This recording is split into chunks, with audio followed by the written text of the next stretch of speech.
Le match dans le match reçoit une navigatrice chevronnée qui a déjà bouclé la route du Rhum, le Vendée Globe ou encore la Transat Jacques Vabre. Sportive engagée aujourd'hui, c'est le mythique trophée Jules Verne qu'elle a en ligne de mire.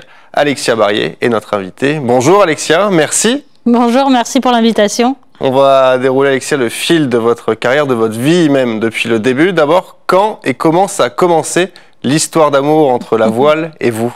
Alors, j'ai des parents qui ont déménagé de Paris à Nice quand j'avais l'âge de 3 ans. Et ça, c'était une chance énorme parce que autrement, je ne sais pas si j'aurais pu être navigatrice. Bref, mon père, avec des collègues de travail, avait un petit voilier de 6 mètres. Ils se partageaient les frais du bateau qui était basé à Antibes. Et ils m'emmenaient, mon frère et moi. Alors, mon frère, il avait 1 ou 2 mois, je ne sais plus exactement. On était tout petits. Ils nous emmenaient naviguer devant Antibes et parfois jusqu'à Cannes ou aux îles de l'Érins. C'était vraiment l'aventure. Bon, ça a tout de suite matché entre moi et la mer. Je me sentais vraiment bien sur le bateau et aussi évidemment j'adorais être avec mes parents. Ça c'est normal quand on est petit, mais j'ai tout de suite aimé naviguer. Et à quel moment vous avez senti que c'était quelque chose de sérieux, la voile, que vous pourriez devenir navigatrice? J'ai eu d'autres grandes carrières de sportive avant l'âge de 15 ans. Je rigole évidemment, j'étais plutôt partie pour être joueuse de basket, même si je suis pas très grande, j'étais en équipe régionale et je voulais être championne de NBA. Et à l'âge de 12 ans, mes parents m'ont dit « Non mais Alexia, tu seras jamais championne de NBA, on arrête tout, tu vas pas aller en sport-études basket. » Et du coup, j'étais vraiment super déçue. C'était un peu mon rêve d'enfant qui s'est écrabouillé par terre. Et quelques semaines après cette mauvaise nouvelle, j'ai vu le départ du 2e Vendée Globe à la télé. Et là, j'ai su que j'allais devenir skipper de course au large. J'ai eu comme une vision, une révélation. Et j'ai travaillé pour arriver à cet objectif. Donc depuis l'âge de 12 ans à peu près. Et donc à cet âge-là, à 12 ans, qu'est-ce qui vous faisait rêver dans le monde de la voile? J'étais fascinée, c'était un peu l'exploration, ce monde inconnu autour de la planète, les vastes espaces de bleu, l'horizon à l'infini. Plein de choses que je n'arrivais pas à expliquer. C'était fascinant de ne pas pouvoir tout expliquer. Et puis être en mer, pour moi, c'était être proche des éléments, proche de la vie sauvage et en même temps un sport très physique et qui demande plusieurs qualités différentes, que ce soit évidemment la force physique, mais la stratégie, l'anticipation, la détermination. Je pense que dès petite, j'ai aimé toutes ces facettes de la voile. Donc j'ai fait du dériveur, ensuite de l'équipage féminin en match racing, c'est la même discipline que pour la Coupe de l'América, un bateau contre un bateau. On est arrivé 4e mondial. Puis à la fin de mes études, j'ai fait un master en management du sport. J'ai trouvé mon premier sponsor, Roxy, je pense que vous les connaissez, c'est une marque de surfwear qui m'a permis d'avoir mon premier bateau pour faire la transatlantique, la mini transat. Donc sur un bateau de 6,50 m de La Rochelle à Salvador de Bahia. Oh, c'était une grande aventure et j'ai enchaîné les courses. Et je me suis dit que j'avais vraiment un talent pour ça. Donc j'ai fait 17 ou 18 transatlantiques en course, en solitaire, en double, en équipage. Celles que vous avez citées, la Route du Rhum, la Transat Jacques Vabre, la Solitaire du Figaro. J'ai eu la chance de naviguer avec les plus grands marins de la planète, que ce soit Dennis Conner, Florence Artaud ou Luc Poupon. Voilà, et plein d'autres d'ailleurs. Et l'avantage que j'ai, qui pourrait paraître un désavantage, c'est d'être une femme méditerranéenne pour faire ce métier. Parce qu'on n'a pas vraiment d'opportunité quand on est une femme de pouvoir naviguer avec des équipages à haut niveau. Et quand on est méditerranéen ou méditerranéenne, on n'a pas vraiment d'école de formation à la course au large comme on peut voir en Bretagne. Du coup, j'ai un parcours très éclectique qui m'a permis de rencontrer des gens absolument incroyables. Et la chance d'être sur la Côte d'Azur, sur la Méditerranée, c'est d'avoir tous les meilleurs navigateurs qui viennent un jour à Monaco, Antibes ou faire des courses de renom dans le quartier et avec lesquels j'ai pu du coup naviguer. Vous parlez de gens incroyables. Quelles sont les personnes qui vous ont inspiré? J'ai beaucoup d'admiration pour Dennis Conner, avec qui j'ai navigué. Il a gagné 5 fois la Coupe de l'América. C'est un monstre, un géant, Big Bad Dennis. Et c'est un charisme incroyable et aussi une manière de manœuvrer, de barrer le bateau. En parlant de barrer le bateau, il y a Florence Artaud, j'ai eu la chance de naviguer avec Flo. Et on a navigué sur une course de Marseille jusqu'au Congo ensemble. Et elle m'a vraiment appris sur la manière de la finesse de barre et son approche des réglages sur le bateau. C'était super intéressant. À l'époque, j'avais 26 ans. Donc C'était une course de 26 jours et je me souviens de chaque jour de cette course puisque chaque jour a été très dur à la fois mais très intense et aussi super enrichissante.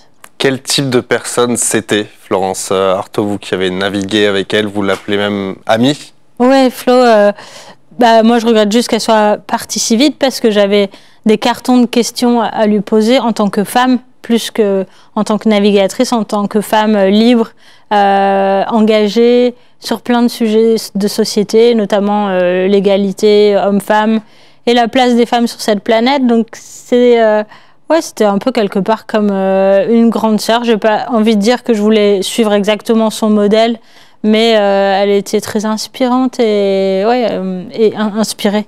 En termes de navigation pure, elle vous a beaucoup appris? On n'a pas beaucoup navigué ensemble, mais les quelques mois qu'on a passés sur différents bateaux, à bord ou l'une contre l'autre, parce qu'on a navigué aussi sur un Figaro l'une contre l'autre. Elle m'a appris, d'autant qu'on était aussi avec Luc Poupon, qui est un très bon navigateur. Donc navigation, c'est toute l'étude de la météo, de la stratégie, comment faire la meilleure route pour arriver le plus vite possible d'un point A à un point B. Donc ces deux personnages, ce combo était assez fascinant, on va dire. Quel est votre plus grand souvenir à bord d'un voilier? Difficile question.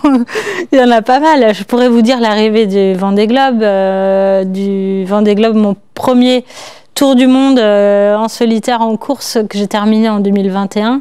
Mais j'ai plus envie de vous raconter l'histoire de ma première tentative du monde au départ de Monaco en 2010.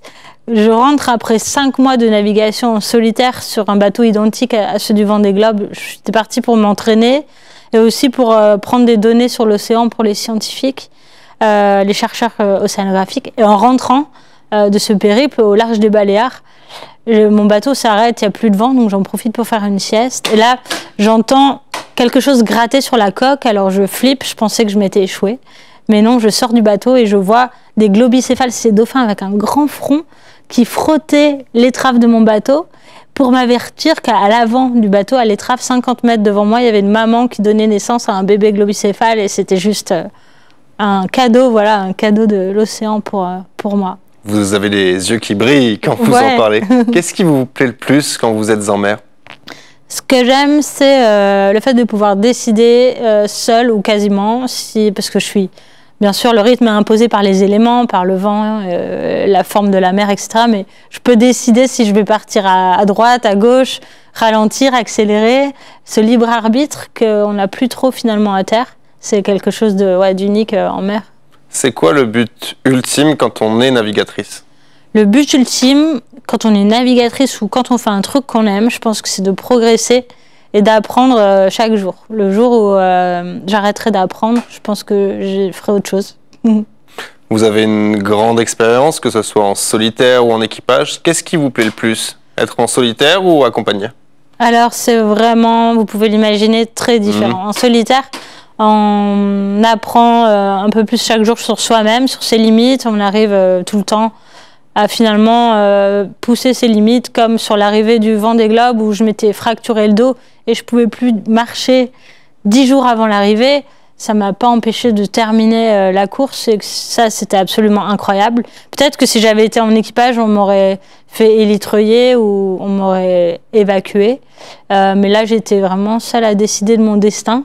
En équipage, j'adore la force de l'équipage, c'est qu'on pousse le bateau au maximum de son potentiel, ce qu'on ne peut pas faire en solitaire parce qu'on est plus fatigué, on dort moins. Et aussi le fait de pouvoir partager les bons moments, évidemment, mais aussi les mauvais moments, pouvoir compter les uns sur les autres. Et là, c'est tout le jeu un peu de mon nouveau projet, d'arriver à former un équipage qui ressemble à une famille, à une vraie équipe, soudés comme les maillons d'une côte de mailles. S'il y en a une qui casse, toutes les autres sont là pour soutenir l'équipe. Et ça, je trouve ça vraiment fort. Vous parlez de ce projet, on va en parler plus en détail, je le disais en début de cette interview. C'est le trophée Jules Verne que vous visez fin 2025, vous m'arrêtez si je dis une bêtise. Avec un équipage 100% féminin, racontez-nous la genèse de ce projet. Alors, j'ai créé The Famous Project après la Transat Jacques Vabre 2021, où j'ai couru cette course avec Manu Cousin sur son bateau groupe Cétain à l'époque. Pendant la Transat, je pensais qu'à une chose, c'était comment acheter un multicoque et un ultime et partir faire le tour du monde sur ce type de bateau. J'avais déjà cette idée en tête avant le départ du Vendée Globe et j'avais vraiment envie de changer de support et de ne pas m'obstiner à essayer pour peut-être des raisons de carrière, à continuer à faire plusieurs Vendée Globe. J'avais vraiment envie de faire un truc qui me fait vibrer, que je connaissais pas, c'était ces multicoques de 32 mètres sur 23 mètres, donc les bateaux ultimes qu'on a vus là sur le dernier, qui courent encore d'ailleurs sur la dernière Transat Jacques Vabre, et de faire ça en équipage. Et quand j'ai pensé à l'équipage, je me suis dit avec quel marin j'aimerais naviguer. Ce sont des noms de femmes qui me sont venus en tête. Du coup, j'ai décidé de faire un équipage 100% féminin. Ça fait 25 ans qu'il n'y a pas eu de femmes sur le trophée Jules Verne. Il n'y a pas de femmes skipper. Il y a Donna Bertarelli, mais c'est vraiment l'exception qui est à la tête du projet Spindrift qui est en Bretagne. Mais voilà, s'il y a 5% de femmes dans la course au large, sur le trophée Jules Verne, on n'est pas loin de 0%. Donc il fallait faire bouger les lignes de mon sport et faire un challenge énorme, comme si on allait marcher sur la Lune, pour faire changer les mentalités et prouver, parce qu'on doit encore le prouver malheureusement, qu'un équipage de filles peut battre des records. Présentez-nous vos équipières sur The Famous Project. Alors les équipières du projet, peut-être les noms vous diront rien, mais c'est vraiment des rockstars de la voile. C'est un peu, j'ai l'habitude de dire, des Beyoncé ou Rihanna de la course au large. On est un équipage de 6 nationalités. Donc je vais commencer par les Françaises. Il y a Marie Rioux qui a gagné les Jeux Olympiques, qui a gagné l'Ocean Race, donc le tour du monde en équipage avec escale. Et l'autre Française, Marie Tabarly, on connaît bien son papa, Eric Tabarly, qui est actuellement sur un tour du monde avec Penduic 6. Il y a l'Anglaise Di Caffari. Alors elle, c'est une vraie légende. Elle a fait 6 tours du monde, dont 2 en solitaire. C'est la seule femme à avoir fait le tour du monde à l'envers et à l'endroit, en solitaire, sans escale et sans assistance. Et c'est mon second à bord du projet, à bord du bateau.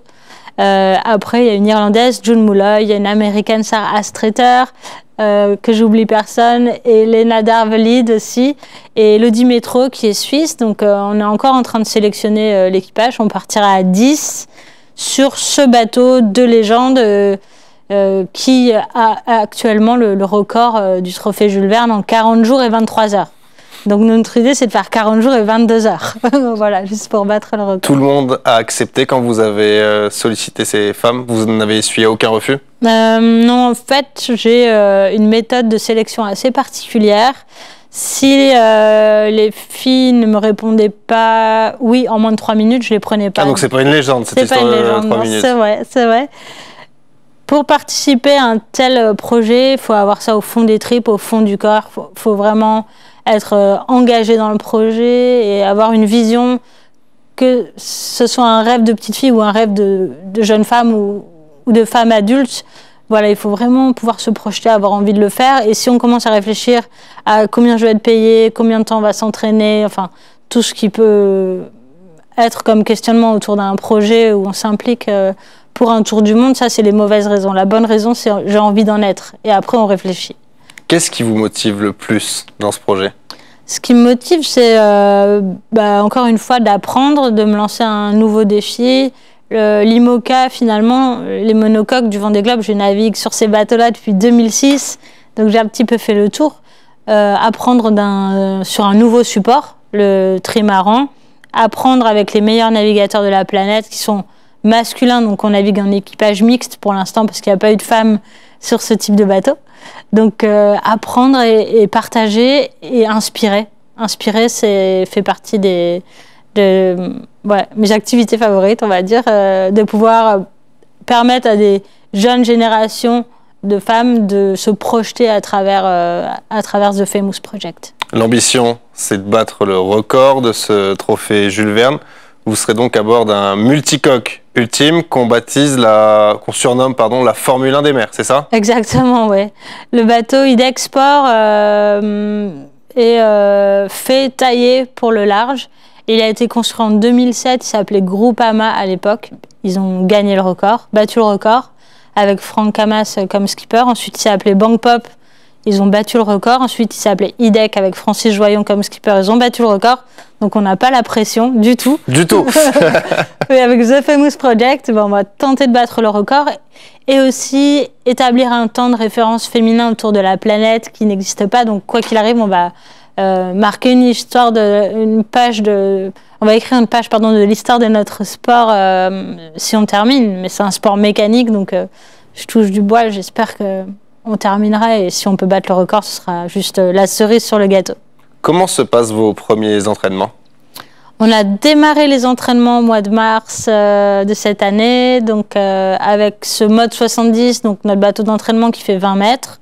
20 mètres et 17 mètres de large, c'est le bateau le plus volage, c'est un peu comme un kart. En fait, il est vraiment super extrême, on navigue toujours sur le fil, à la limite de se retourner.